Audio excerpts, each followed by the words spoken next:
Bismillahirrahmanirrahim. Allah's name I begin with the most compassionate and merciful. Rabbi shrah li sadri wa yassir li amri wahlul uqdatam min lisani yafqahu qawli. तमाम अपने प्यारे students को मैं online English grammar की class में खुश आमदीद कहता हूँ। आज मैं शुरू करने लगा हूँ प्रेजेंट इंडेफिनिट। प्रेजेंट इंडेफिनिट को शुरू करते हुए तकरीबन हमें 2 दिन तो लग जाएंगे। आज मैं आपको उसका तारुफ देता हूँ कि प्रेजेंट इंडेफिनिट कहाँ कहाँ पे इस्तेमाल होता है। और एक चीज़ मैं बड़ी वाज़े कर दूँ कि हमारे जो ग्रुप हैं उसमें बहुत सारे स्टूडेंट्स ऐड हैं और उनका ताल्लुक some of them are matric, some of them are FA, BA, bachelor and some of them are masters. तो हमने 2 तरह से इसको लेके चलना है। जो हमारे स्टूडेंट्स हैं मैट्रिक FA के, उनके लिए हमारा एक तरह का काम होगा और उसमें पार्टिसिपेट दूसरे भी कर सकते हैं। और जो डेफिनेटली हम दूसरे लफ्ज़ों में ये कह सकते हैं कि जो हमारे वीक स्टूडेंट्स हैं उनके लिए भी हमारे पास एक प्लान है और जो हमारे जो स्टूडेंट्स हैं, जो मास्टर लेवल के स्टूडेंट हैं, उनके लिए भी हमारे पास प्लान है। जो इवन के मास्टर इन इंग्लिश लोग हैं या BS इंग्लिश हैं, उनको भी इंशाल्लाह हमारी इस क्लास से बहुत कुछ सीखने को मिलेगा। तो हम बग़ैर वक़्त को ज़ाया किए आज की क्लास का हम आगाज़ करते हैं। तो आज हमने स्टार्ट करना है, we are going to start present indefinite tense. Present indefinite tense. और ये जो ज़हन में रखिएगा, आज का जो लेक्चर है ये वाला, this is our first class and this is not for the matriculation students. ये मैट्रिक के तलबा के लिए नहीं है, उनके लिए हम बाद में इंशाल्लाह अपलोड करेंगे। फिर हम जूम पे भी आएंगे और 1-to-1 भी इंशाल्लाह हमारी हर एक से फीडबैक भी होगी, हमारी बात भी होगी, हम उसका काम भी देखेंगे और उसकी गलतियों को भी पॉइंट आउट करेंगे। हम एक स्टूडेंट को इंशाल्लाह डील करेंगे। तो चलते हैं जी प्रेजेंट इंडेफिनिट टेंस। और एक लेक्चर हमारा इंशाल्लाहुल अजीज़ इस पे भी आएगा कि how to pronounce the words. जिस तरह हम आम तौर पे बोलते हैं ना प्रेजेंट, ये प्रेजेंट नहीं है, it's present. Present indefinite tense, the pronunciation is present indefinite tense। तो बहरहाल इस पे हमारा एक पूरा लेक्चर है, वो जब आएगा तो आप देखेंगे कि हम जब बोलते हैं तो हम ऐसे लगता है जैसे पंजाबी बोल रहे हैं, लेकिन जब हम किसी अंग्रेज़ को सुनते हैं तो सम ऑफ द वर्ड्स इस तरह से होते हैं जिस तरह हमारे सर के ऊपर से गुजर के हैं। तो इंशाल्लाह हम एक लेक्चर इस पे भी देंगे। आप जब आप बोलेंगे तो फिर आपको पता चलेगा कि वी हैव लर्नड इंग्लिश। हमने इंग्लिश सीखी है, हमने इंग्लिश नहीं सीखी। तो इंशाल्लाह वो अपने वक़्त पे। तो अब एक मैं मिसकंसेप्शन दूर कर देता हूँ चलते ही अबाउट प्रेजेंट इंडेफिनिट टेंस। एक मिसकंसेप्शन पाई जाती है, बुक्स में भी लिखा होता है, बट ये बुक्स चूँकि सारे स्टूडेंट्स को पढ़ानी होती है, जो बेचारे मैट्रिक के होते हैं, जो बेचारे 3री 5वीं, वो इस तरह सारे स्टूडेंट्स होते हैं। तो हमारी बुक्स में लिखा होता है, बुक्स में लिखा होता है जी प्रेजेंट इंडेफिनिट टेंस में इसके जुमलों के आखिर पे ता है, ती है, ते है वगैरह आता है। This is totally wrong, this is totally wrong, ये बिल्कुल गलत है। अच्छा, आप कहेंगे कि मतलब इसने चलते ही एक को क्रॉस कर दिया है। द लैंग्वेज एक्सपर्ट्स, उन्होंने एक तरीका निकाला है बच्चों को समझाने के लिए। बच्चों को समझाने के लिए उन्होंने ये तरीका निकाला है कि इन तमाम टेंसेस के, इन तमाम सेंटेंसेस के जिनका ताल्लुक प्रेजेंट इंडेफिनिट के साथ होता है, उसके आखिर पे ता है, ती है, ते है आता है। ये ऐसे नहीं है, ये सिर्फ समझाने के लिए है। इसकी 13 किस्म की चीज़ें होती हैं। देयर आर 13 पॉइंट्स, 13 पॉइंट्स हैं जिनसे हम पता लगाते हैं कि ये जो हमारा टेंस है ये प्रेजेंट इंडेफिनिट टेंस है। तो एक एक करके हम इंशाल्लाह उस पर हम डिस्कशन करेंगे। तो ये छोटे बच्चों को सिखाने के लिए आप ज़रूर इस्तेमाल करें, but if the person sitting in front of you are MPhil, master in English और master in some other subject, तो उनके लिए ता है, ती है का कभी जिक्र ना कीजिएगा। ये आप उसमें मुकम्मल तौर पे आप गलत होंगे जी। तो ये एक तो ये मिसकंसेप्शन है, इसको दूर करें। We are going towards the first point और step, that is present indefinite tense. ऐसा टेंस होता है जिसमें रिपीटेड एक्शंस रिपीटेड एक्शंस क्या होते हैं? उर्दू में इसको कहते हैं बार बार दोहराए जाने वाले अमल या अमाल। इसको जमा करेंगे तो एक्शंस मीन काम, जो ऐसे काम जो बार बार दोहराए जाते हैं वो प्रेजेंट इंडेफिनिट का हिस्सा हैं, वो प्रेजेंट इंडेफिनिट में आते हैं। एक इसकी ये पहचान है। तो आप चलें इसमें हम रिपीटेड एक्शंस, फॉर एग्जांपल हम कहते हैं शी सेल्स एग्स, ये ना, शी सेल्स एग्स, इसका तर्जुमा है कि वो अंडे बेचती है। मैंने बताया कि हमारे स्टूडेंट्स हर लेवल के हैं, तो मिसालें examples will be very easy. मिसालें हम आसान पिक करेंगे, फिर इन्हीं को हम ब्रॉडर लेवल पे ले जाएंगे। तो शी सेल्स एग्स, इसका क्या मतलब है? इसका मतलब ये है कि जो अंडे बेचने वाली है, इसका तर्जुमा ऐसे ही बनेगा, वो अंडे बेचती है, ठीक है जी।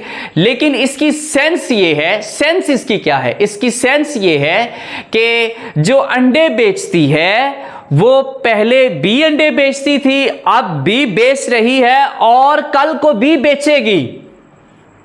This is the sense. ये है प्रेजेंट इंडेफिनिट टेंस। अब ऐसे नहीं होगा वो अंडे बेचती है, इट डज नॉट मीन के उसने एक दिन अंडे बेचे अब उसने खत्म कर दिए, ऐसे नहीं होगा। सेंस इसकी ये है वो कल भी बेचती थी, आज भी और आने वाले जमाने में भी अंडे बेचेगी। For example I eat apples. अब इसमें क्या है? ईट एप्पल्स का मतलब ये नहीं है कि मैंने एक दफ़ा सेब खाए हैं तो कल मैं सेब नहीं खाऊंगा, या मैंने कभी पहले सेब नहीं खाए। हम सेब खाते हैं या हम इस अमल को रिपीट करते हैं। तो जो अमल हम रिपीट करते हैं it comes in present indefinite tense, ठीक है जी। तो ये था रिपीटेड एक्शन। अब इसको आप बहुत सारे, हम कहते हैं कि वो किताब पढ़ता है, he reads book, he reads a book, he reads Holy Quran, he reads a journal। तो it does not mean कि वो एक दिन उसने ये काम किया और छोड़ दिया। पढ़ता है मतलब he repeats the same action, he repeats the reading, वो डे बाय डे करता है, या कभी कभार भी अगर करता हो तो उसमें भी रिपीटिशन आती है। फॉर एग्जाम्पल एक बंदा है वो 10 दिन के बाद किताब पढ़ता है, तो इसका मतलब उसने 10 दिन पहले भी किताब पढ़ी थी, फिर 10 दिन के बाद पढ़ता है, वो फ्यूचर में चला गया कि 10 दिन बाद पढ़ेगा भी। तो इट मीन्स जितने भी रिपीटेड एक्शन हैं वो प्रेजेंट इंडेफिनिट में आएंगे। I have discussed the first point, repeated actions. अब आपने गौर करना है। We are going to moving towards second point. And what is second? Habitual action. Habitual action क्या है? हैबिचुअल एक्शन वो एक्शंस हैं जिनके थ्रू आप एक आदत डेवलप कर सकें। Habitual actions are those actions in which the specific work has become your habit. एक काम आपकी आदत बन चुका है और आप उसको आदत के तौर पे करते हैं। तो जो आदत के तौर पे आप काम करते हैं वो भी प्रेजेंट इंडेफिनिट में आते हैं। मिसालें, there are different examples. For example smoke में है ही स्मोक्स, सिगरेट पीता है, क्या है? आदत है। दे स्मोक, वो सिगरेट पीते हैं, क्या है? आदत है, वो करते हैं ये काम। नेक्स्ट है जिस तरह बार्क इस्तेमाल किया जाता है कुत्तों के साथ। द डॉग्स बार्क, कुत्ते भौंकते हैं। भौंकना क्या है? उनका काम है, उनकी आदत है। द डॉग बार्क्स, अकेला है तो ऐसा आता है, उसकी डिस्कशन हम इंशाल्लाह बाद में करेंगे। द डॉग बार्क्स, कुत्ता भौंकता है, आदत है अभी उसकी। द डॉग्स बार्क, कुत्ते भौंकते हैं, क्यों? क्योंकि उनकी आदत है। तो जो आदत बन जाती है इंसान की उसको हम कहते हैं कि ये उसकी हैबिचुअल एक्शन है और ये भी प्रेजेंट इंडेफिनिट टेंस में आते हैं। आई have discussed the second point. Now I'm moving towards the third one, general truths. General truths क्या हैं? ये मैं आपको बता दूं जरा। जनरल को I wanna make it very clear with you. General habits क्या है? जनरल ट्रूथ्स क्या है? सॉरी, जनरल जनरल मीन्स जो आप हर जगह पे अप्लाई करते हैं उसको कहते हैं जनरल है। मसलन I am standing here in Pakistan, तो ये अगर एक चीज़ यहाँ पे ठीक है, यही सेम चीज़ अमेरिका में भी ठीक है, वो सेम चीज़ इंडिया में भी ठीक है, वही सेम चीज़ बांग्लादेश में भी ठीक है, सऊदी अरेबिया में भी ठीक है, ईरान में भी ठीक है। मतलब जो एक सेट पैटर्न बन गया है। आप जनरल तब कहते हैं जब हर जगह उसकी एप्लीकेशन सेम हो, तो उसको कहते हैं जनरल। तो जो जनरल ट्रुथ्स हैं वो ट्रुथ्स हैं जो हर जगह पे सेम रहती हैं। मसलन मैं मिसाल दे देता हूँ एक, झूठ बोलना बुरी आदत है। It is a general truth. अब झूठ बोलना क्या है? बुरी आदत है। क्या ये अमेरिका में चले जाएं तो ठीक हो जाएगी? ये ठीक नहीं होगी। अमेरिका में भी लोग कहेंगे कि झूठ बोलना बुरी आदत है, इंडिया में चले जाते हैं तो इंडिया में क्या होगा? वो कहेंगे झूठ बोलना बुरी आदत है। सऊदी अरेबिया में वो कहते हैं अस्तगफिरुल्लाह बहुत ही बुरी आदत है। मतलब it is accepted everywhere that telling a lie is not a good thing. ये एक अच्छी आदत नहीं है। तो ये है जनरल ट्रुथ्स। मैंने आपको जनरल का वर्ड उसकी एक्सप्लेनेशन आपको बताई है। ये इसमें आ जाते हैं। फॉर एग्जांपल 2 and 2 make 4 एक मिसाल है। जिस तरह एक मुहावरा है, प्रोवर्ब है, अ रोलिंग स्टोन गैदर्स नो मोस। इसका आम जुबान में मैं तर्जमा करूं तो जो ना टिकने वाले बंदे होते, कभी ये छोड़ के वो काम कर लिया, टीचिंग छोड़ के मेडिकल में चले गए, मेडिकल छोड़ के बुक्स सेल करना शुरू कर दी, बुक्स उससे हटा तो कोई और काम शुरू कर दिया, इलेक्ट्रिसिटी का काम शुरू कर दिया। There are different things. और रोलिंग स्टोन का मतलब होता है कि जो पत्थर एक जगह से दूसरी जगह लुढ़कता रहता है वो किसी जगह का नहीं रहता। तो you have to be very focused. अगर आप कुछ चीज़ें करना चाहते हैं तो आप भी अपनी ज़िंदगी में you have to be very focused. आपने भी फोकस्ड रहना। बहरहाल that is not our topic.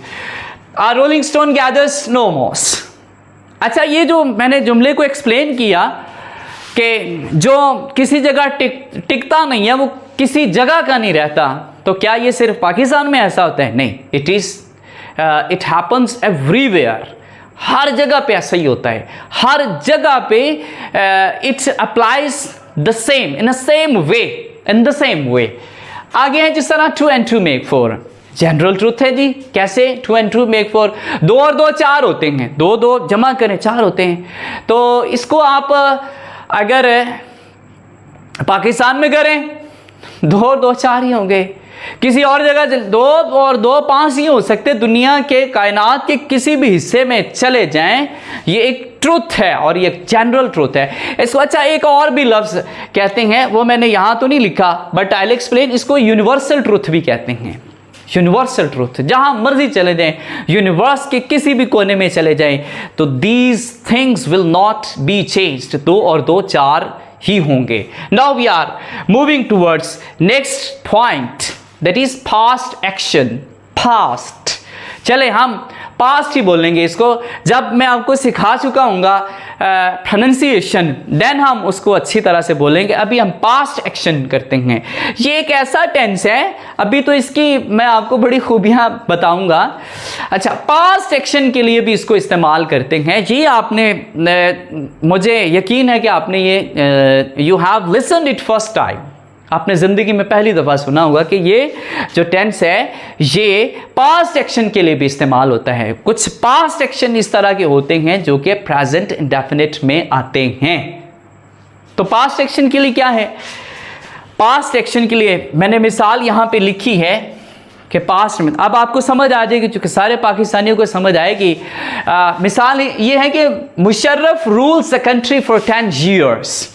Musharraf rules the country for 10 years। अच्छा, इसकी प्रोनाउंसिएशन ईयर्स है, ईयर नहीं है, ईयर नहीं है, इसकी प्रोनाउंसिएशन ईयर्स है। मुशर्रफ ने रूल किया पाकिस्तान पर, या रूल्स द कंट्री, मुल्क पर रूल किया 10 साल के लिए। तो ये 10 साल के लिए जो उसने रूल किया है, किया कब है? पास्ट में। अब तो नहीं कर रहा, बड़ी देर हो गई, वो बेचारा चला गया, 2008-10 की बात है, 10 की गालबन या 10-11 पर, छोड़े इसको। तो मुशर्रफ ने पास्ट में किया है, लेकिन present indefinite applies here in the same way, ये पास्ट में भी इस्तेमाल होता है। ठीक है जी। तो अब आप ये तो नहीं कह सकते कि मुशर्रफ 10 साल हुकूमत करता है, गलत हो गया ना, ये वाली जो मैंने आपसे बात की थी। तो आपने you have to make the sense very clear और you have to understand the sense. तो मुशर्रफ ने, इस तरह हम क्या ले, मुख्तलिफ मिसालें हम ले लेते हैं। मुगल रूल्स द इंडिया और हिंदुस्तान फॉर सेंचुरीज, सदियों तक मुगल बादशाहों ने इंडिया पर रूल किया। एक मैंने दूसरी मिसाल दी थी।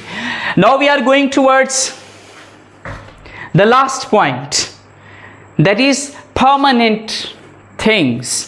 परमानेंट थिंग्स के लिए, जो मुस्तकिल चीज़ें होती हैं, उसके लिए भी हम प्रेजेंट इंडेफिनिट का इस्तेमाल करते हैं। For example, I live in Lahore, मैं लाहौर में रहता हूँ।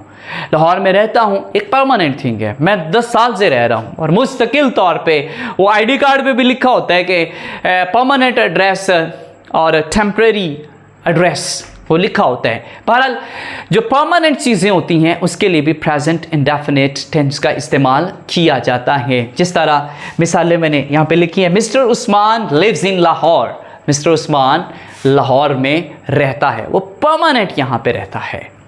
ठीक है जी।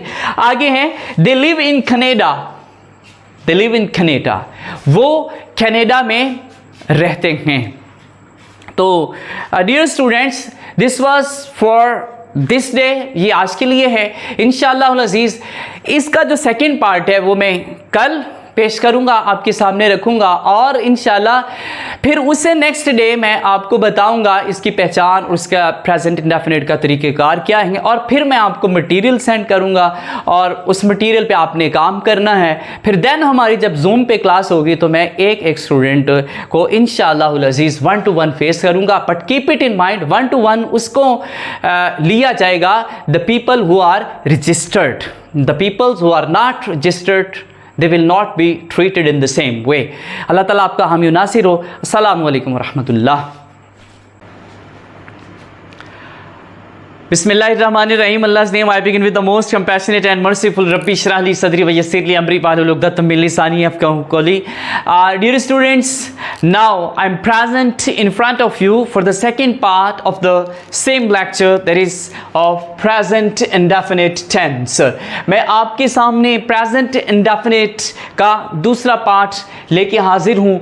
कल हमने 5 पॉइंट्स डिस्कस किए थे कि what are the 5 points in which we can use present indefinite tense, जहाँ पे हम present indefinite tense का इस्तेमाल कर लेते हैं। अब हम इसका मैं अगला पार्ट आपके साथ शेयर करने लगा हूँ। present indefinite tense, to quote references, जब हम रेफरेंस की बात करते हैं तो तब हम प्रेजेंट इंडेफिनिट टेंस का इस्तेमाल करते हैं। मसलन किसी बुक में कुछ लिखा है तो हम कहते हैं द बुक सेज, आगे इन्वर्टेड कॉमास में कुछ भी हो सकता है। फॉर एग्ज़ाम्पल, अगर कुरान को हमने रेफ़र करना होता है तो हम कहते हैं कि कुरान सेज, आगे हम यानी present indefinite, Quran says inverted commas में आगे कुछ कुरान का हुक्म लिखा होता है। तो प्रेजेंट इंडेफिनिट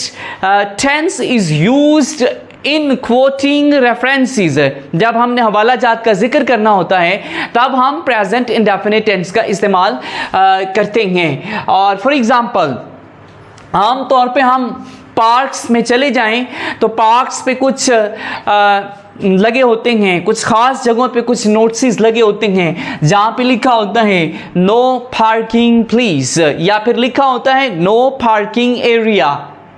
तो इस तरह की चीज़ें, तो वहाँ पे अगर हम नोटिस की बात करें तो नोटिस सेज, ये the correct pronunciation is says. Says आम तौर पे लोग पढ़ते हैं but it is says.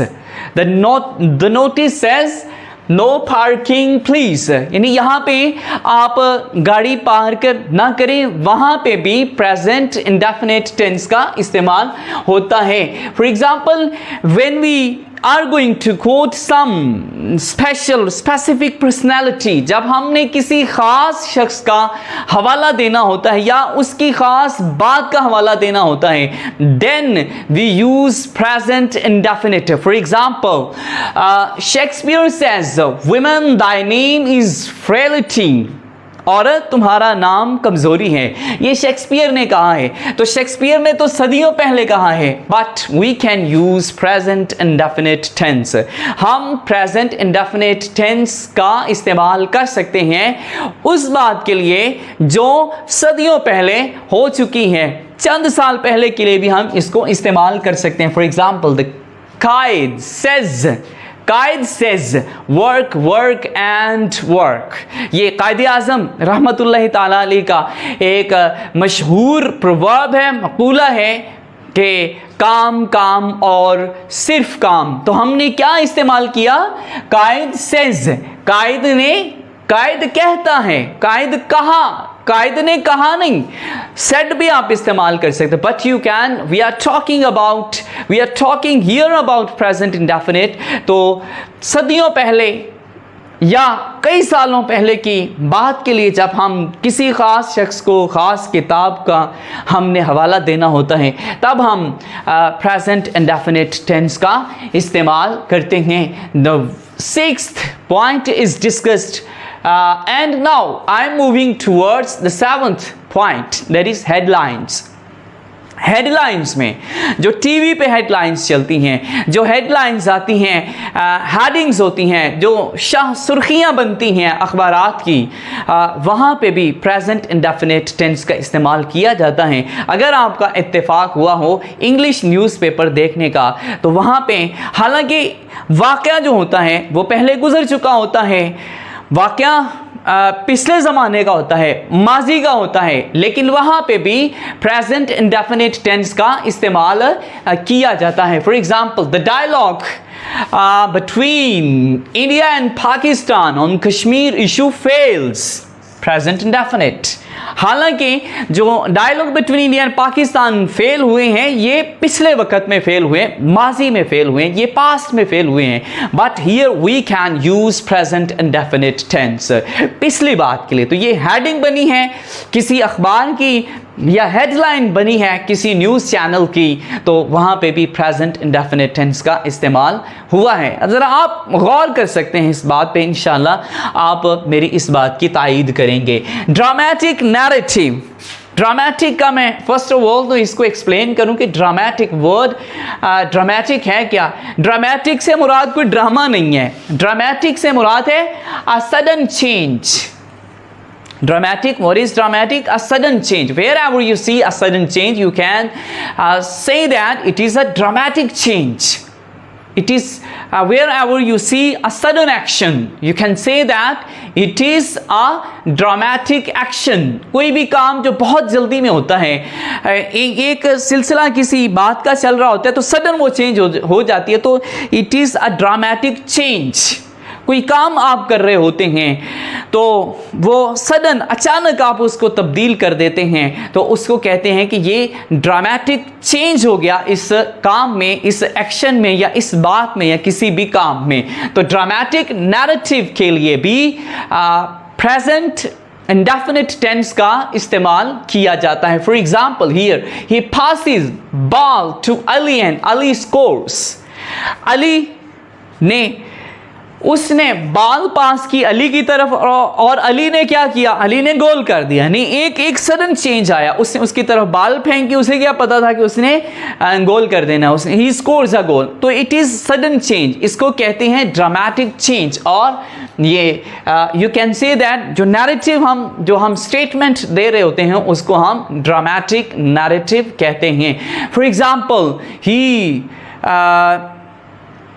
stands up and runs towards the fields.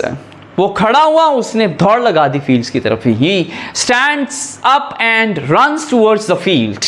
और इसमें बहुत सारी, there are so many examples. He gets up and started reading a book, वो उठा और उसने जल्दी जल्दी से किताब पढ़ना शुरू कर दी। तो it is a dramatic change और ड्रामेटिक नैरेटिव जिस स्टेटमेंट में ये इस्तेमाल किया जाए, ये सडन जो चेंज होती है उसको ड्रामेटिक नैरेटिव कहते हैं। और dramatic narrative is used in present indefinite tense. Dramatic narrative का जो इस्तेमाल होता है वो प्रेजेंट इंडेफिनिट टेंस में इस्तेमाल होता है। Next 9, conditional classes. Conditional classes, first of all I will explain conditional. What is conditional?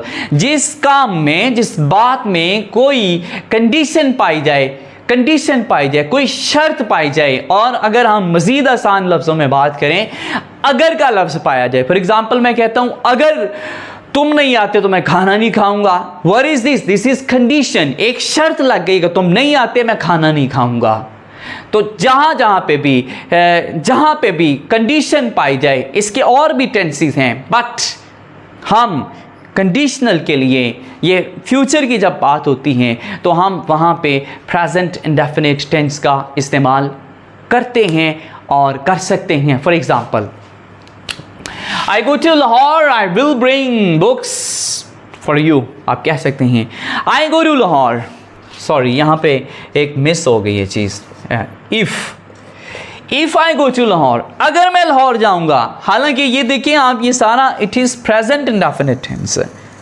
Go, if I go to Lahore. अब काम थोड़ा सा उलट हो रहा है, काम थोड़ा सा रूल चेंज हो रहा है। पहले हमने किया था कि जब हम बात करते थे, प्रेजेंट की बात कर रहे थे, मतलब होता था फ्यूचर का, लेकिन यहाँ पे भी कुछ थोड़ा सा चेंज है।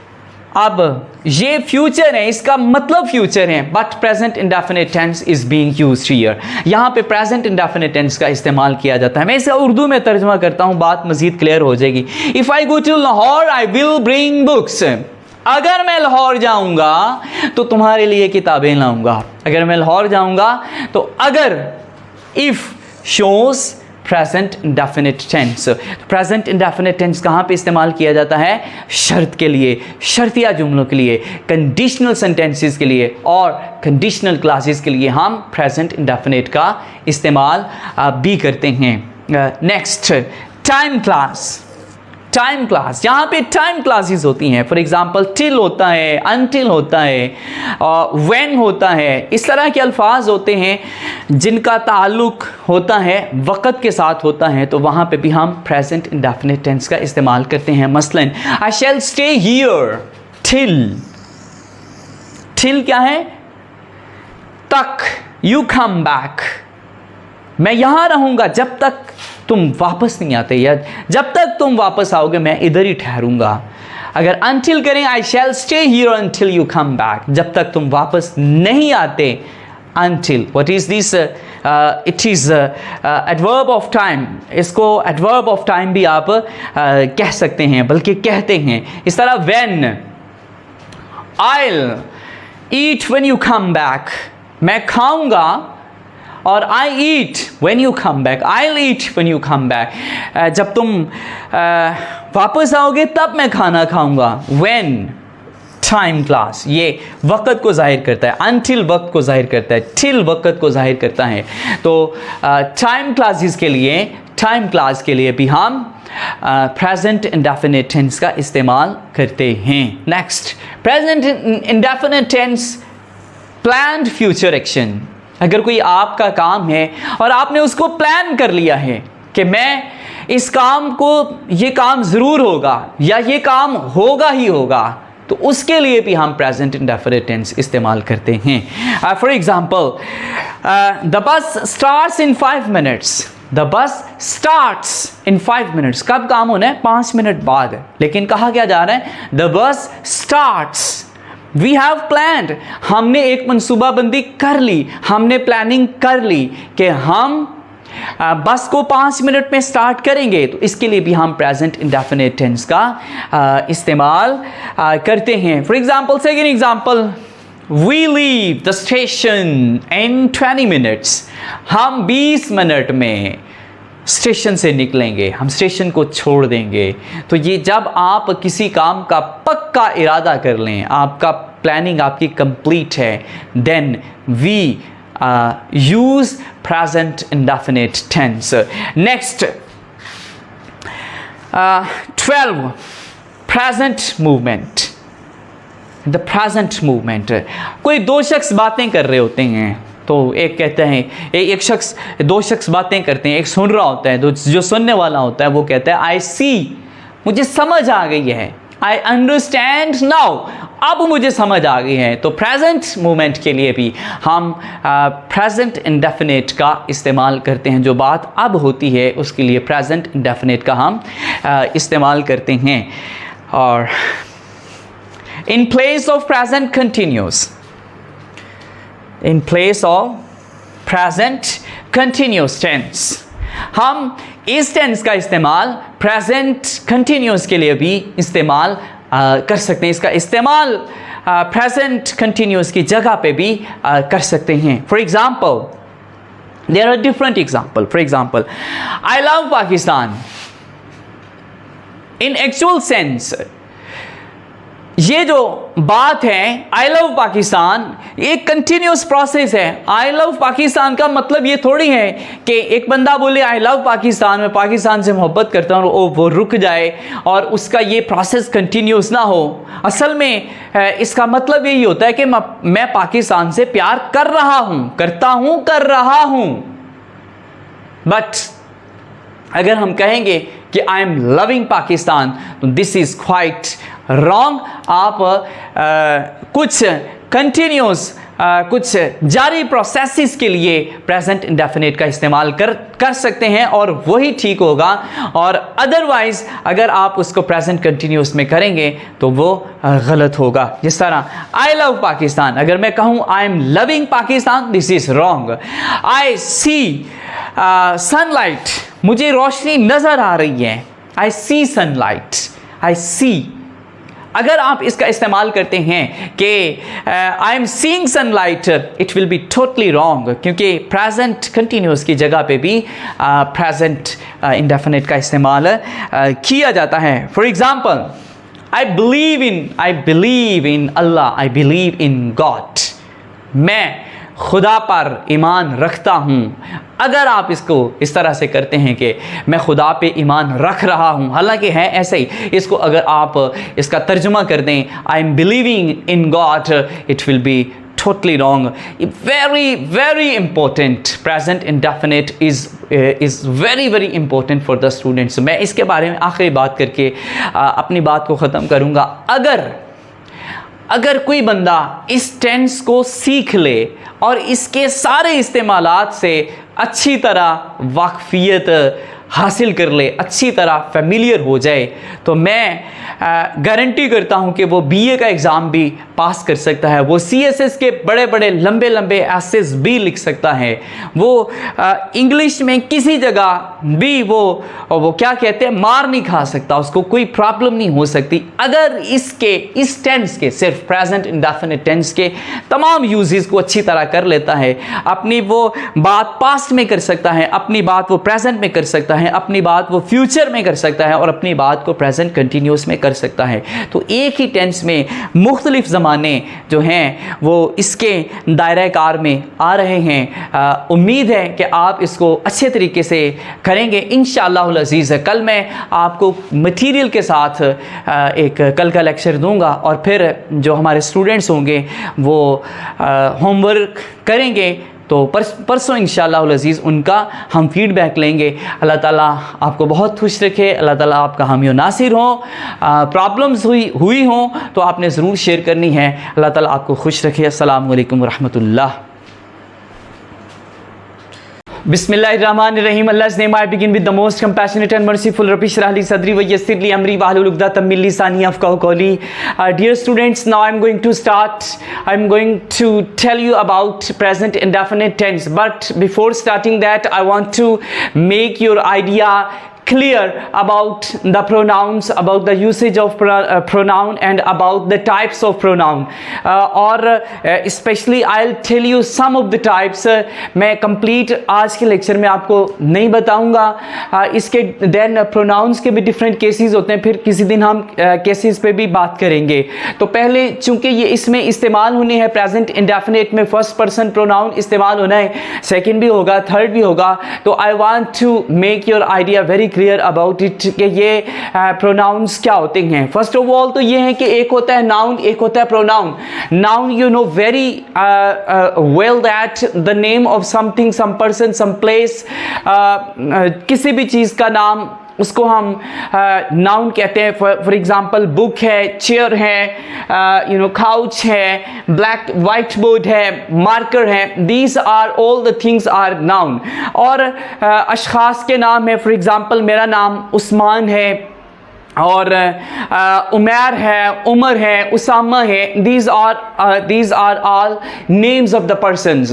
तो जो प्रोनाउन क्या होता है, what is pronoun? Pronoun is a word that is used instead of noun. ऐसा लफ्ज जो कि हम इस्तेमाल करते हैं, नाम की जगह पर हम इस्तेमाल करते हैं, उसे हम प्रोनाउन कहते हैं, उसे इसमें ज़मीर कहा जाता है उर्दू में। आप इसको याद रखिएगा। बहरहाल मैं बताने जा रहा हूं इसकी टाइप्स कितनी है। एक तो होता है फर्स्ट पर्सन प्रोनाउन। प्रोनाउन चूंकि मैंने ऊपर लिखा तो हर एक के साथ मैंने नहीं लिखा। First person pronoun, second person pronoun, third person pronoun, it's third person pronoun. बहरहाल ना समझ आए तो थर्ड आप इसको बोल सकते हैं, थर्ड पर्सन प्रोनाउन। अच्छा, ये फर्स्ट पर्सन और सेकंड पर्सन और थर्ड पर्सन क्या होता है? First person respected and dear students, जो फर्स्ट पर्सन होता है ना, वो बात करने वाला शख्स होता है। For example I am talking, I am speaking, I am teaching. जो आई है, मैं आपसे बात कर रहा हूं, आपसे बात कर रहा हूं, तो मैं फर्स्ट पर्सन हूं। अगर आप मेरे सामने हैं, मैं आपसे डायरेक्टली मुखातिब हूं, तो आप सेकंड होंगे। मतलब मैं फर्स्ट हो गया, बात करने वाला, कलाम करने वाला वो फर्स्ट होता है, और जिससे कलाम होता है ही इज सेकंड पर्सन, उसको यू कहते हैं। अब इसमें भी दो किस्में आ गई। अगर तो बात करने वाले मोर देन वन है, ज्यादा है, बात करने वाला एक है, मैं हूं, तो मैं फर्स्ट पर्सन हुआ। लेकिन अगर मेरे साथ कोई और भी हैं, हम ज्यादा लोग हैं, हम ज्यादा लोग एक मुद्दा रखते हैं, तो फिर हम वी होंगे। फॉर एग्जाम्पल हम सारे क्रिकेट खेल रहे हैं, वी आर प्लेइंग क्रिकेट, हम क्रिकेट खेल रहे हैं, तो ये जो वी है, ये हम सारे इकट्ठे हैं, तो ये जो वी है, वी का लफ्ज ये फर्स्ट पर्सन प्रोनाउन होगा, ये प्लूरल होगा। और जो सिंगुलर है, आई है, ये फर्स्ट पर्सन प्रोनाउन सिंगुलर होता है। वी क्या होता है? First person pronoun plural, sorry, यहां से first person singular, I first person plural, we ये वाहिद है और ये जमा है। Now what is second person pronoun? अब मेरा नहीं ख्याल ये आपको पूरी जिंदगी में भूल जाएंगे कि फर्स्ट पर्सन क्या होता है। बात करने वाला फर्स्ट पर्सन होता है। सेकंड पर्सन जिससे बात की जाती है। For example I am teaching you, ये जो यू का लफ्ज है, ये जो यू है, तुम है, ये सेकंड पर्सन है, जिसको मुखातिब किया जा रहा है, जिससे बात की जा रही है, वो सेकंड पर्सन है। इसमें भी दो किस्में हैं। लफ्ज तो एक ही होता है यू, बट यू कभी कभार सिंगुलर होता है और कभी कभार प्लूरल होता है। यू दोनों तरह से आता है। You second person pronoun singular you और second person pronoun plural you. यानी ये सादा लफ्जों में जो सेकंड पर्सन होता है वो यू होता है, और ये जमा भी होता है और वाहद भी होता है। अब आगे हम चलते हैं थर्ड पर्सन। मैंने बात की, तुमने सुनी, यू ने सुनी, यू मैंने की, आए हमने की, वी ये फर्स्ट पर्सन, तुमने सुनी ये जमा भी और वाहिद भी, तुम ज्यादा भी हो सकते हैं और तुम एक भी हो सकता है। अब चलते हैं हम थर्ड पर्सन की तरफ। थर्ड पर्सन क्या है? थर्ड पर्सन वो होता है, इसको कहते हैं सीगाए वाहद। या सीगाए जमा गायब, सीगाए गायब होता है ये। फॉर एग्जाम्पल हम बात करते हैं, दूसरा सुनता है, हम तीसरे बंदे के बारे में बात करते हैं, अगर we are talking about the third person जो कि वहां पे प्रेजेंट नहीं है, तो उसको हम कहते हैं ये थर्ड पर्सन है।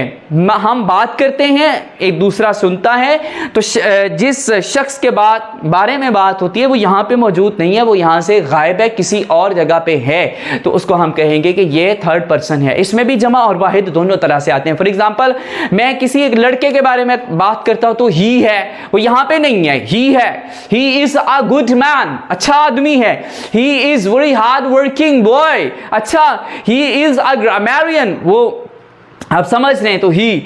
अब वो लड़की भी हो सकती, she is a good girl, अच्छी लड़की है वो, शी की बात हो रही है, थर्ड पर्सन प्रोनाउन, ये सिंगुलर है।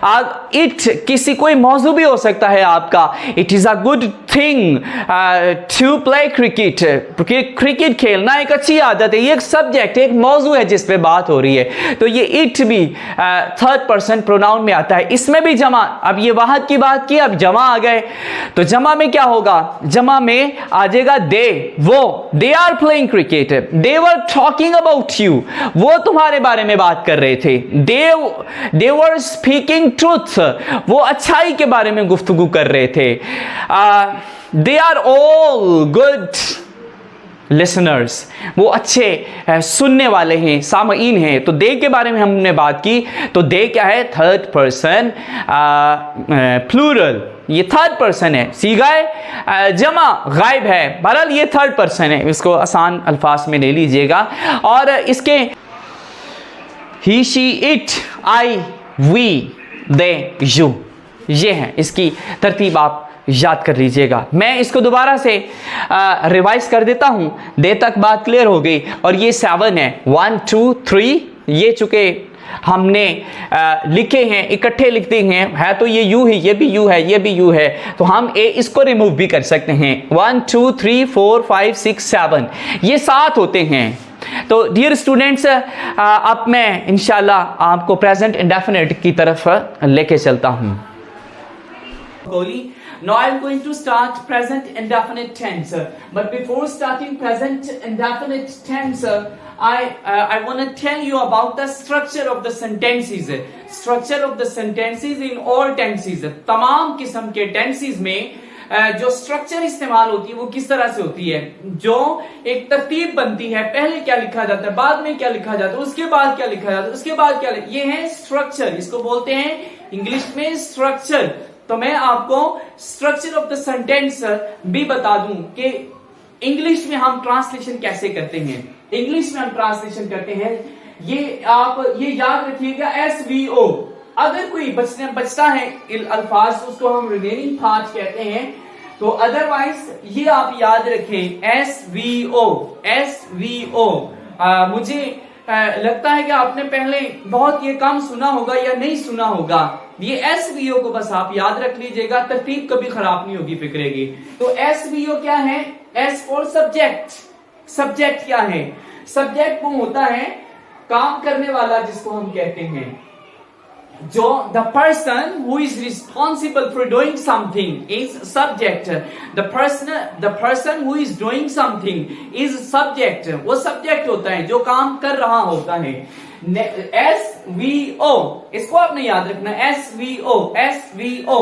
अब क्या है, verb। verb क्या है, verb जिसके मुतालिक सारा काम हो रहा होता है, या जिस पर काम किया जा रहा होता है, या दूसरे लफ्जों में जो काम होता है, जो फेल होता है।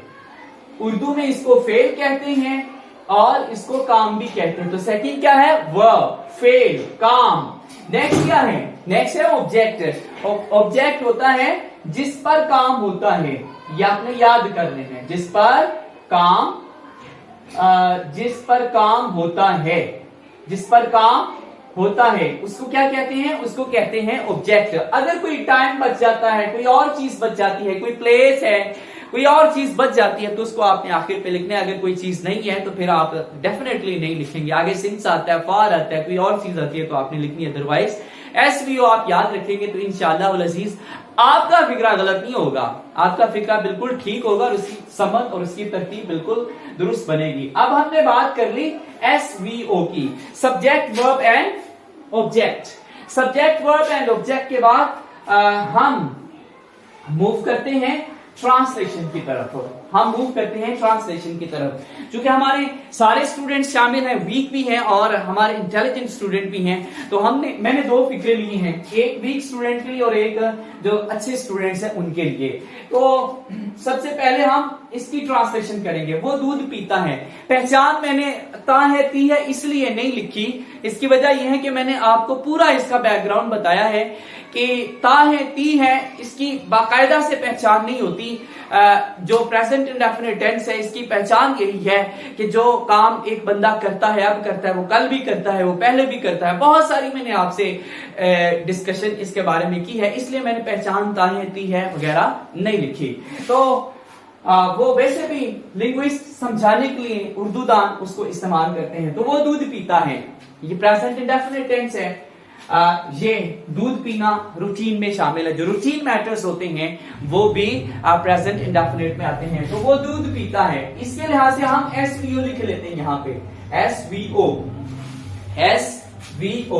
एस क्या है? Subject verb and object. अच्छा चलिए इसको रहने देते हैं, यहाँ पे लिख देते हैं SVO। अच्छा एस क्या है?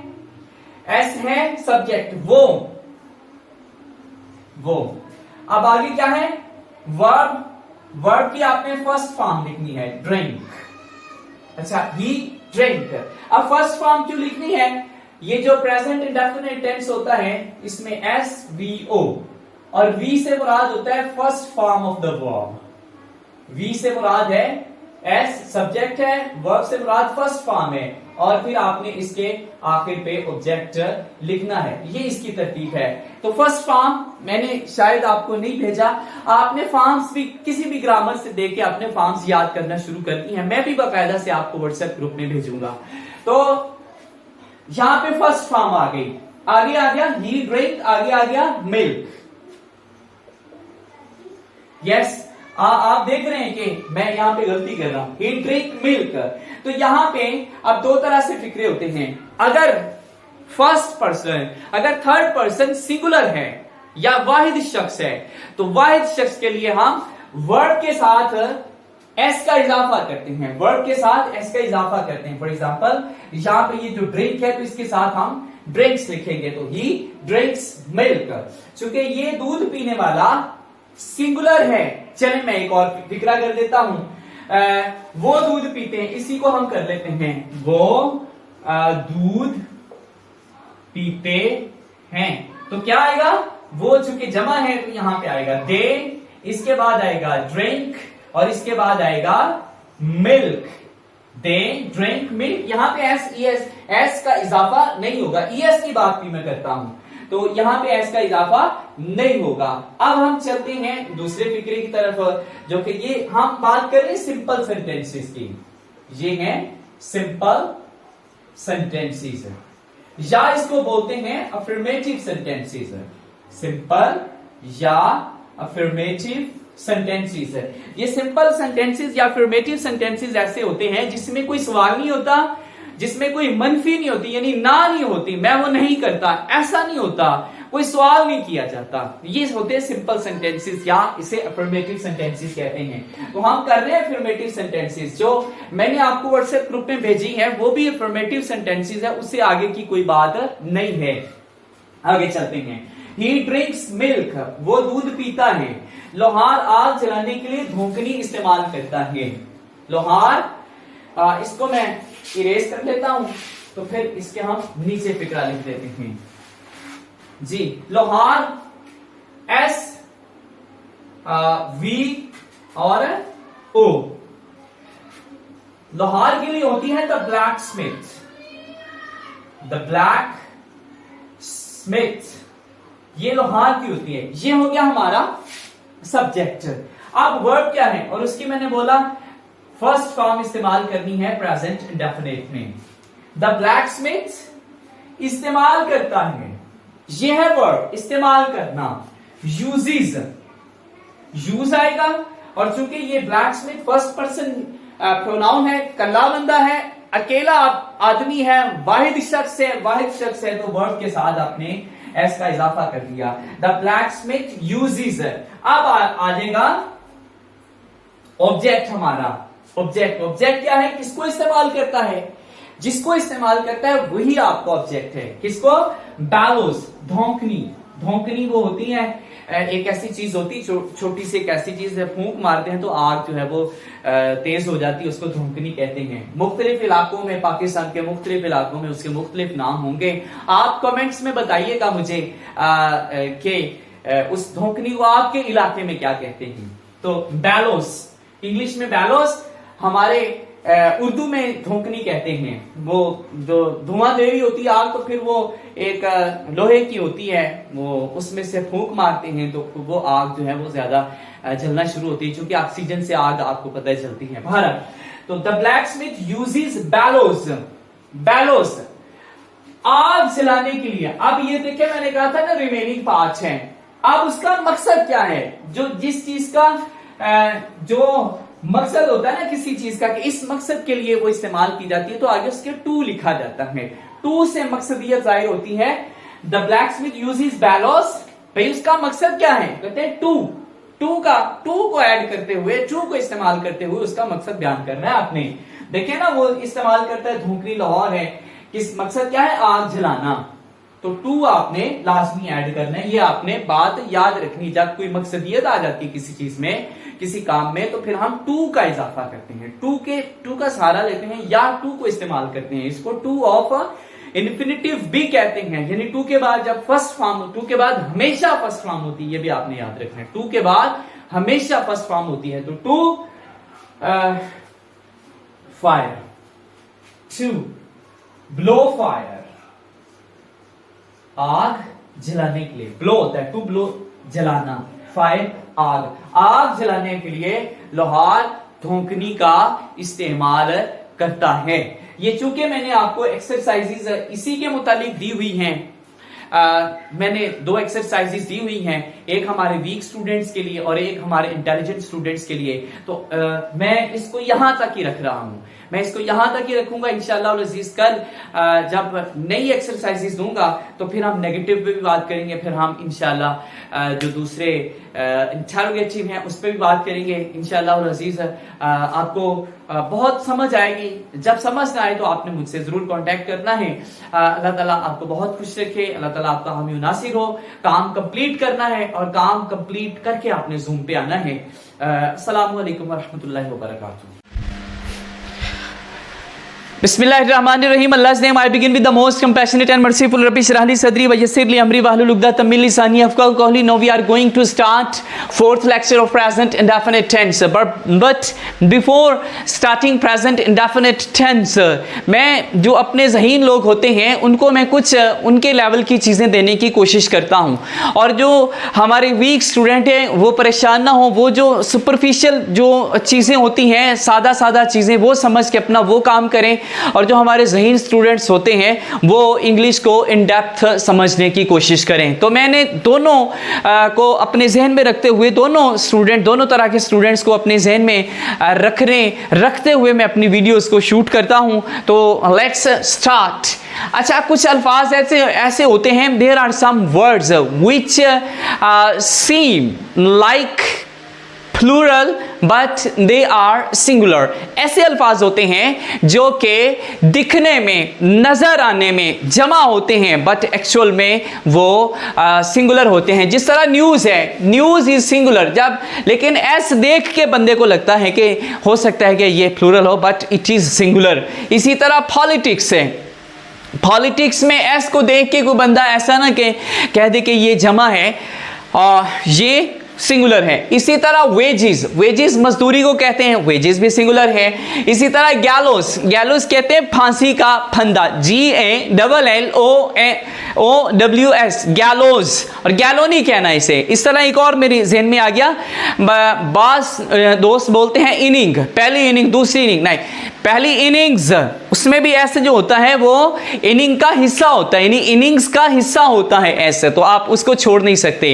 इसी तरह मैथमेटिक्स, आप कोई बंदा इसको मैथमेटिक्स बोलेगा तो it will be wrong, mathematics. Statistics, statistics शुमारियात उर्दू में कहते हैं। इस तरह समन्स, वो कहते हैं ना अदालत से समन आए, आपने अक्सर हमारे माशरे में सुना होगा कि समन आए हैं, समन नहीं आए, समन्स। समन्स सही लफ्ज होता है एस के साथ। बहरहाल ये सिंगुलर है लेकिन दिखने में जमा मालूम होते हैं। अच्छा, एक और इसमें मैं चीज़ बता देता हूँ, कुछ कलेक्टिव नाउन ऐसे होते हैं, वो मैं नीचे चल के बात करूँगा। आगे है जी, इसकी मिसालें हैं, this news troubles us, this news troubles us means to say that ये सिंगुलर है, न्यूज़ तो जो वर्ब है उसके साथ हम एस का इजाफा करेंगे, तो this news troubles us। Next है the wages of sins upsets everybody, the wages ये भी सिंगुलर है, ऑफ सिंस। अपसेट्स, यहाँ एस का हमने इजाफा किया है, अपसेट्स एवरीबॉडी, जो गुनाहों का अजर बंदे को मिलता है फिर उससे एक इंसान परेशान होता है, तो ये अपसेट्स है everybody. Now we are moving towards plural subjects, वो फाइल जो जमा होते हैं, ऐसे फाइल जो जमा होते हैं। अब बात करता हूं असलम एंड अकरम, यानी जब दो हो जाते हैं, जब दो नाउन सिंगुलर होते हैं और वो मिल जाते हैं आपस में तो वो जमा हो जाते हैं, उनके साथ फिर जमा जाहिर है जमा के तौर पे उसको ट्रीट किया जाएगा। जिस तरह Aslam and Akram play cricket, play के साथ इसका इजाफा नहीं होना चूँकि ये दो हो गए हैं, जब ये दो हो गए तो it means they are plural, ये जमा है। आगे चलते हैं कलेक्टिव नाउन्स। कलेक्टिव नाउन्स जो दिखने में वाहद होते हैं लेकिन वो जमा होते हैं। कलेक्टिव नाउन में बहुत सारी मिसालें हैं, मसलन पहली मिसाल में आपको देता हूं, जिस तरह क्लास है, क्लास जो जमात है जिसमें हम पढ़ते हैं, ग्रेड है, तो क्लास जो होता है ये कलेक्टिव नाउन होता है। कलेक्टिव नाउन, कलेक्टिव नाउन वाहद के तौर पे इसको ट्रीट किया जाता है। अच्छा, ये वाहद के तौर पे नहीं बल्कि दोनों तरह से ट्रीट किया जाता है। मैं आगे चल के आपको बताऊंगा कैसे दोनों तरह से हम ट्रीट करते हैं। बाहर समझ लें, ये जो कैटल है ये कलेक्टिव नाउन है, यानी बहुत सारे मवेशियों का जो मजमुआ है उसको हम कहते हैं कैटल। जिस तरह हम क्लास में बहुत सारे स्टूडेंट्स होते हैं तो उनको हम कहते हैं ये कलेक्टिव नाउन है, क्लास है, उसको हम एक के तौर पे लेते हैं। तो ये मोस्टली जो है ये वाहद के तौर पे इस्तेमाल होते हैं। मैंने मोस्टली का लफ्ज़ इस्तेमाल किया, हर दफ़ा ऐसा नहीं होता। कब ये अपने रूल से हट जाता है ये भी बता देता हूँ। आगे चलें, जिस तरह शीप है, भेड़ है, भेड़, अच्छा भेड़ की जमा भी, शीप की जमा भी शीप ही होती है, तो जाहिर है जब वन शीप होगी तो हम उसको वाहिद के तौर पे लेंगे, और जब there will be two sheep, two sheep, three sheep, जब थ्री उसके साथ अल्फाज आ जाएंगे तो फिर हम उसे जमा के तौर पे लेंगे। इस तरह पब्लिक, पब्लिक आवाम को कहते हैं, पब्लिक, पब्लिक मीटिंग जिस तरह अवामी जलसा कहते हैं, तो पब्लिक हम कहते हैं आवाम को, तो ये भी वाहद के तौर पे इसको लिया जाए। Public is on the roads, public रोडों पे निकल आई। आगे गवर्नमेंट, गवर्नमेंट को भी हम सिंगुलर के तौर पे लेते हैं, वाहद के तौर पे लेते हैं। आगे चलें, इस तरह पुलिस, पुलिस को भी हम वाहद के तौर पे लेते हैं। इस तरह फोक, फोक कहते हैं लोग, जिस तरह पब्लिक है अवाम, इसको हम कहते हैं ये भी कलेक्टिव नाउन है। कलेक्टिव नाउन मैंने आपको समझा दिया कि जब बहुत सारे लोग मिलके एक चीज़ को तश्कील देते हैं तो उसको हम कहते हैं ये कलेक्टिव नाउन है। जिस तरह बहुत सारे स्टूडेंट्स मिलके एक क्लास बनाते हैं, क्लास कलेक्टिव नाउन है। और हर्ड एक और लफ्ज़ भी है, चले मेरे ज़हन में आ गया, हर्ड, हर्ड होता है रेवड़, बकरियों का रेवड़, भेड़ों का रेवड़, हर्ड कहते हैं। तो बहुत सारी मिलती 100, 50, 200, 500 मिलके एक हर्ड बनाती हैं, तो इसको भी सिंगुलर के तौर पे लिया जाता है। ये मोस्टली सिंगुलर के तौर पे लिए जाते हैं, बट ये जब ये डिवाइड हो जाएं, फॉर एग्जांपल यहाँ पे कैटल है, कैटल अगर एक ही खेत में चल रहे हो तो हम कहेंगे कैटल इज ग्रेजिंग, लेकिन अगर दौड़ जाएं, कैटल बिखर जाएं तो फिर कैटल आर ग्रेजिंग हम कहेंगे। इस तरह जिस तरह पब्लिक है, एक बात पे इत्तेफाक कर लें, public is against the government, तो फिर ये सारी की सारी पब्लिक अगेंस्ट होगी गवर्नमेंट के, तो ये वाहद आएगा। Public are not on the same page, public जो है ये एक पेज पे नहीं है, तो ये आर होगी। जब जब इन लोगों का इत्तेफाक होगा देन ये सिंगुलर के तौर पे इस्तेमाल होंगे। जब इन लोगों का इत्तेफाक नहीं होगा या चीज़ों में इख्तिलाफ होगा तो फिर ये जमा के तौर पे इस्तेमाल होंगे। एक और मिसाल मेरे ज़हन में आ गई, उसको भी कर लेते हैं। जिस तरह ज्यूरी है, ज्यूरी कहते हैं जजों की मजलिस, जो एक हमारे यहाँ ज्यूरी का लफ्ज़ कम इस्तेमाल होता है, हमारे यहाँ लफ्ज़ इस्तेमाल करते हैं बेंच। बेंच बन गया जी, आपने वो सुना होगा, सोशल मीडिया आप देखते हैं तो ज्यूरी कहते हैं जजों का जो बेंच, जजों की जो तादाद होती है। मोस्टली यूके में ये 11 होते हैं, 11, 5, 2, 4 जितने मुख्तलिफ हो सकते हैं। According to the situation they are selected, उनको एक बेंच बना दिया जाता है। हमारे बेंच बनाया जाता है, उनके ज्यूरी बनाई जाती है। अच्छा, ज्यूरी अगर एक फैसला देती है, आपको बात ज़्यादा क्लियर हो जाएगी। Jury has decided the issue, जजों की मजलिस ने डिसाइडेड द इशू, जो मसला था उसको डिसाइड कर दिया। अब जाहिर है ये सारे मुत्तफिक हुए तो ज्यूरी इज है। अच्छा, jury are divided in their verdict, jury are divided मतलब ज्यूरी अगर तकसीम हो गई है, वर्डिक्ट देने में, फैसला देने में ज्यूरी अगर तकसीम हो गई है तो फिर हम कहेंगे कि ये जो ज्यूरी है ये जमा है। इंशाल्लाह नेक्स्ट पार्ट के साथ में आता हूँ जी। अब मैं आपको बताने लगा हूँ you and I go to college है। चूँकि हम जमा की बात कर रहे थे तो हम दोबारा से वहीं से शुरू कर लेते हैं, जमा से ही शुरू कर लेते हैं। तो जब दो सिंगुलर्स को हम जब एंड के साथ मिलाते हैं तो वो जमा बन जाता है। जिस तरह यू एक अकेला है, आई अकेला है, एंड से मिलाया जमा हो गया। अकरम एंड असलम हम एंड से मिलाया जमा हो गया।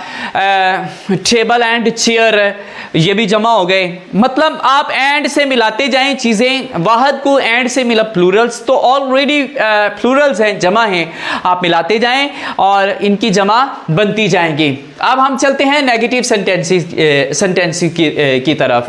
नेगेटिव सेंटेंसेस में आता है डज नॉट, डू नॉट, यानी आप डज नॉट और डू नॉट लगा के नेगेटिव बना देते हैं। तरीका मैंने कर दिया है, मैं आपको बताता हूं।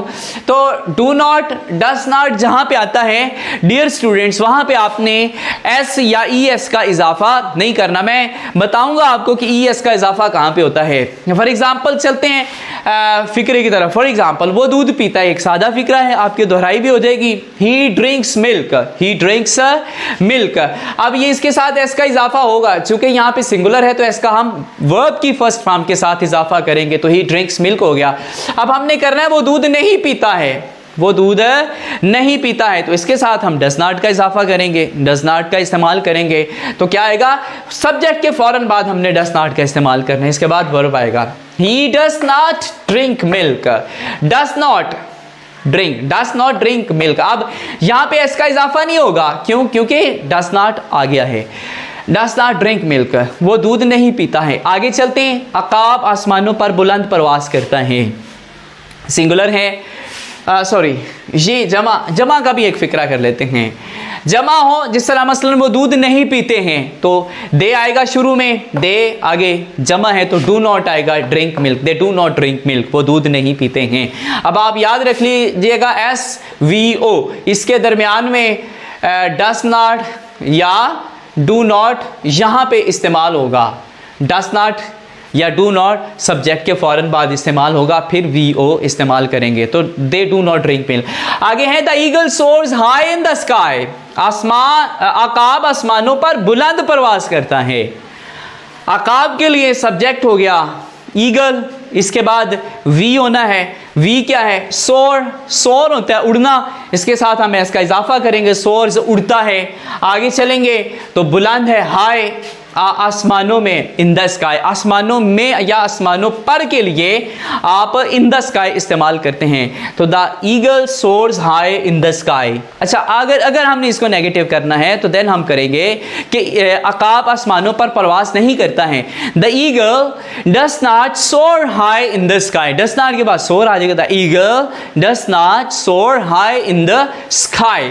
नेक्स्ट है जी, हाँ ये हो गया, अकाब आसमानों पर बुलंद प्रवास नहीं करता। The eagle does not soar high in the sky.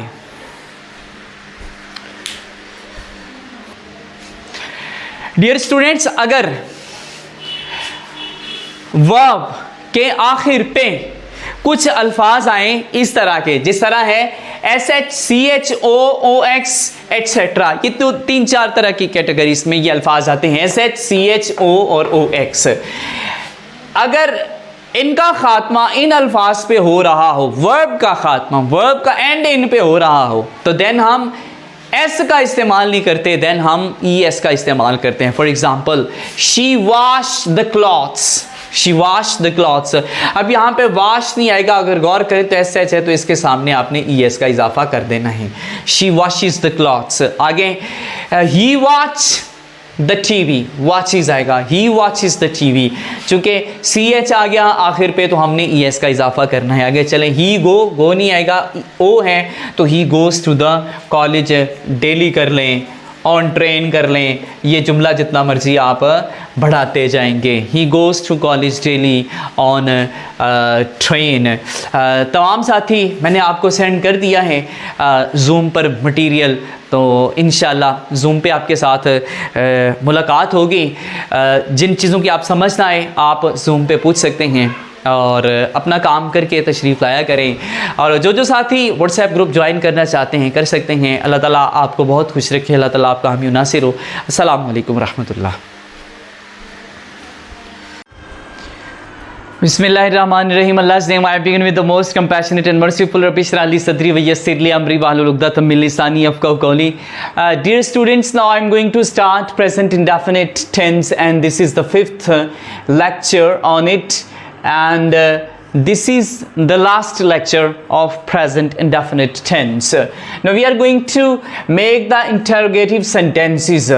Interrogative, हम इंटेरोगेटिव सेंटेंसेस किस तरह से बनाते हैं, एक तरीका मैंने बिल्कुल आसान किया है जो कि हमारे लेवल 1 के स्टूडेंट्स के लिए है, और कुछ फ़िक्रे मैंने अपर लेवल के लिए लिखे हैं ताकि उनको कुछ उस लेवल की चीज़ें मिल जाएं। तो तुम शाम के वक़्त क्यों रोते हो? अगर किसी शख्स को किसी स्टूडेंट को सवालिया बनाना नहीं आता तो वो इस तरह करे कि पहले सवालिया से वो उसको सादा बना दे। मसलन तुम शाम के वक़्त क्यों रोते हो, एक तो सवालिया निशान निकाल दे और दूसरा क्यों निकाल दे, तो ये फ़िक्रा बन जाएगा तुम शाम के वक़्त रोते हो, तुम शाम के वक़्त रोते हो। पहले हमने इसका ये करना है, तुम शाम के वक़्त रोते हो, यू वीप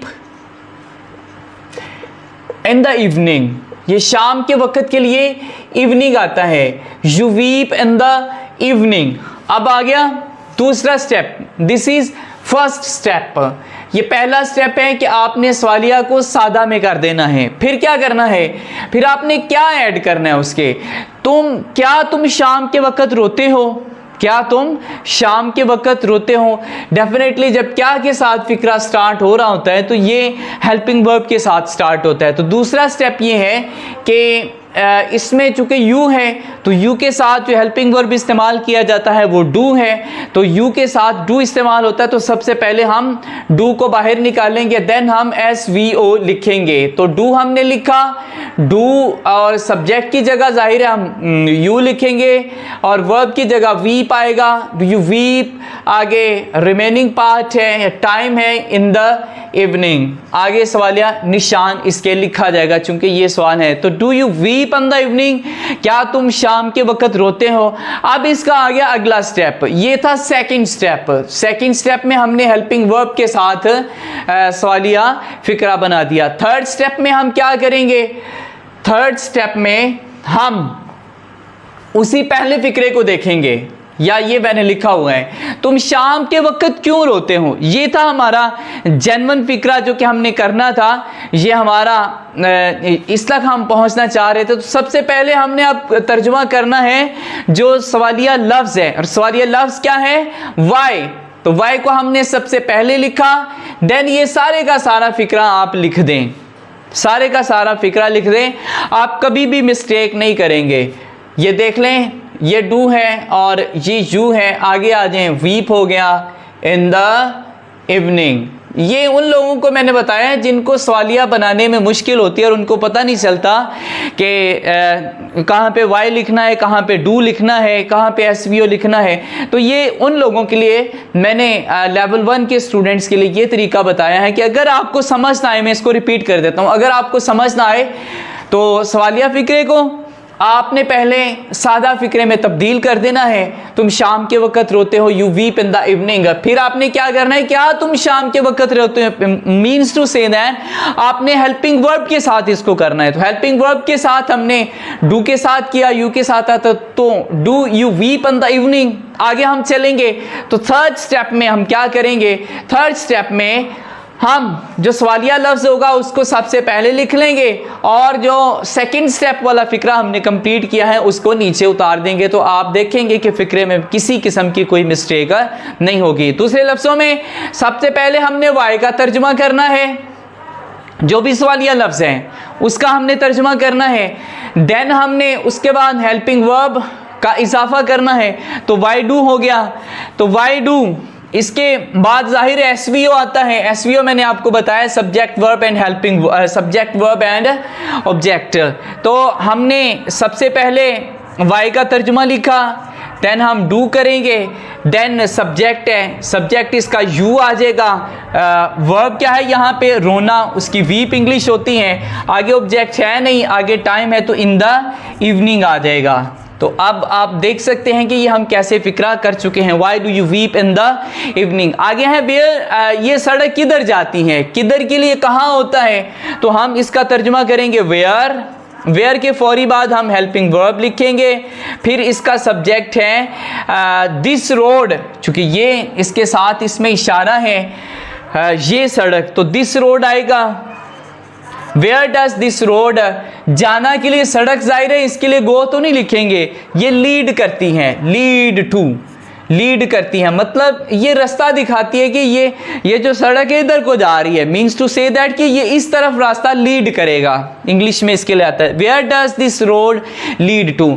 आगे पहाड़ों पर किस मौसम में बर्फबारी होती है, तो किस मौसम में, किस मौसम में, ज़रा ये कॉम्प्लिकेटेड था तो इसके लिए किस मौसम में आता है, in which season, in which season, ये इसी तरह ही आपने लिखना है, इन विच सीजन, किस मौसम में।